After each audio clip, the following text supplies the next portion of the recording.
You could tell there were a couple of cars that people were literally living in them. We also had a roach infested car, baby roaches everywhere. That was kind of the breaking point. I went to go talk to him. How's it going, guys? My name is Jerry with Aesthetic Auto Detailing in West Covina, California. In this video, I'm gonna tell you guys why I don't do fleet vehicles anymore. So you've been a detailer for about 5 years. Yes, sir. How many fleet accounts have you had? I've actually had quite a few. I did some work for a company that was in the union. I did their heavy machinery, you know, bulldozers, cranes, all that good stuff. That was a pretty good experience.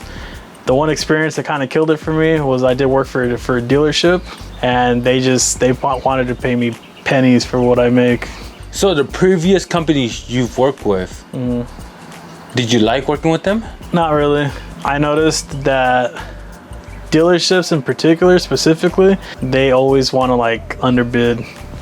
Their argument always is, oh, well, I have volume every single time. And when I was getting into detailing, I saw pros and cons. I watched a lot of videos and pros and cons of detailing, you know, for dealerships and all that stuff. And the opportunity came for me. I decided to give it a try, and it was a bad experience. How'd they find you? It was actually a client of mine, the husband. He was a big boss of one of the dealerships. Yeah.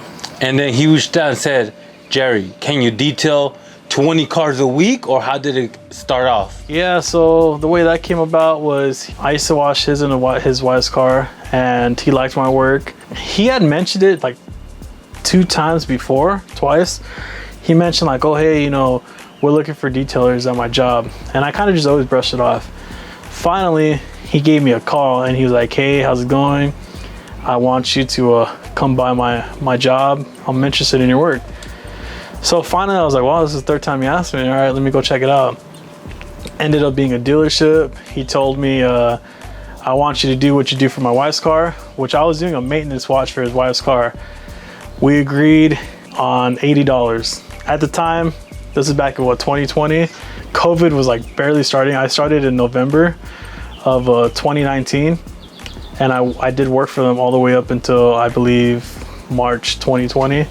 When I started, like I mentioned, I was supposed to do a maintenance wash. We agreed to the $80. I brought my buddies and like my brother, started doing work, and one of the employees was like, oh, you guys aren't finished yet. So what do you mean? He's like, yeah, you're supposed to clay, you're supposed to wax it, supposed to shampoo, all this extra work. It wasn't agreed upon. So I went to go talk to the head boss. I told him like, hey, you know, you guys telling me this, you and I agreed on this. And he said, oh, well, I have volume. You'll have endless work. You know, it was my first kind of opportunity like this. So I kind of just went with it.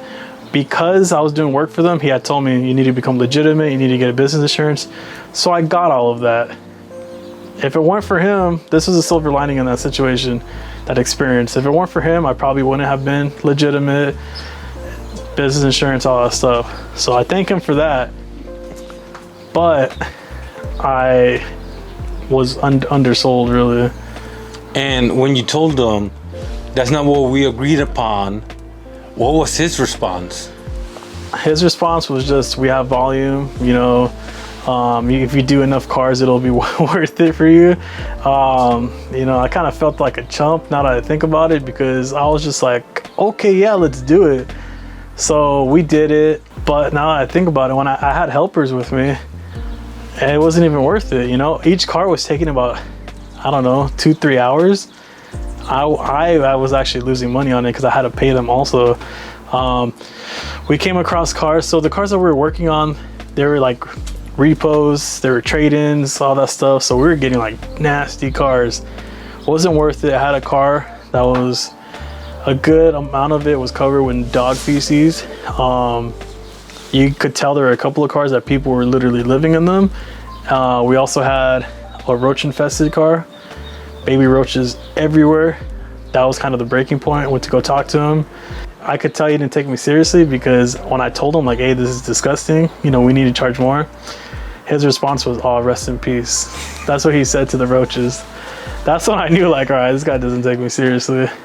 And I didn't think it was cool, because I'm over here like, hey, I'm a business owner now. Like, the reason why I created this was so I work on my own terms.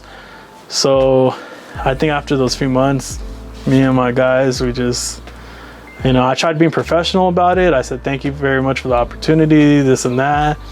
Never replied to me, never even gave me the time of day to talk to him in person. So ever since then, I don't do dealership work unless it's like they agree to my terms, but it hasn't happened yet. But I do you know, construction companies, or right now I have a special needs school that I work for.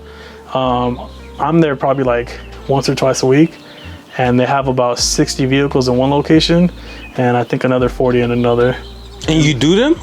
Yeah. All of them? I don't do all of them like in every single day, you know, every time I go, but I do like maintenance, like vacuums, wipe downs. Since it's special needs, sometimes they have a lot of urine, feces, throw up. That's kind of where I make my money. I'll charge anywhere from like $80 to maintenance, you know, interior, all the way up to like $200-300 for like the throw up or situations like that. Sometimes it only takes me like an hour to clean it, and I make like $250 in an hour. That's where I make my money. Now, what's some advice you have for a detailer wanting to do fleet? One, it's a lot of work. Obviously, you know, detailing is a lot of work in general, but specifically with fleet, you need to make sure you have the guys. You need to make sure you have the guys that you trust, reliable, because after a while, it kind of gets hard to where like you don't have the help. So sometimes that's another reason why I don't do fleet, because it's a lot on me. Just make sure that you guys agree to each other's terms. Make sure they agree to your terms. Make sure you're making that money that you're comfortable with making, you know, hourly or however you want to make it. Just one thing that I learned is don't sell yourself short. Like everybody said in my last video, you know your worth, really. I know when you first start out, you want to get as many people as possible, but after a while, you start getting into a position to where it's like, you don't need people like that.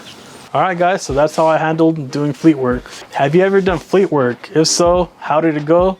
Drop the comment down below. Once again, I'm Jerry with Aesthetic Auto Detailing in West Covina, California. If you guys need a detail, hit me up on Instagram. And if you like this video, like, subscribe, and stay blessed.